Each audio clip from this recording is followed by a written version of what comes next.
તો રાજ્યમાં અલનીનોની થશે અસર. હવામાન નિષ્ણાત અંબાલાલ પટેલે આગાહી કરી છે. અલનીનોની સૌથી વધુ અસર સપ્ટેમ્બરમાં થશે. સારો વરસાદ 23 જૂન બાદ થઈ શકે છે. 16 જૂન બાદ લો પ્રેશરના કારણે ગુજરાતમાં વરસાદ થશે. હવામાન નિષ્ણાત અંબાલાલ પટેલે આગાહી કરી છે. અરબ સાગર હાલ સક્રિય ન થવાને કારણે વરસાદ નથી થઈ રહ્યો. ઉકળાટ છે અને આ ઉકળાટમાંથી ક્યારે રાહત મળે તેની લોકો રાહ જોઈ રહ્યા છે. વરસાદની રાહ જોઈ રહ્યા છે. ત્યારે હવે સારો વરસાદ 23 જૂન બાદ થઈ શકે છે. આ વખતે અલનીનોની ઘાતક અસર ઓગસ્ટ માસથી સપ્ટેમ્બર માસ થવાની શક્યતા છે.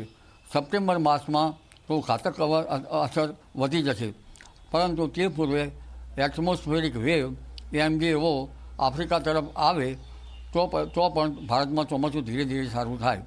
આપણું ચોમાસું પૂર્વ આફ્રિકાથી દક્ષિણ ચીનના ભાગ સુધી સારું રહેવું જોઈએ. એટલે અને આ વખતે વારંવાર પશ્ચિમ વિક્ષોભ આવે છે તે આવવા જોઈએ નહીં.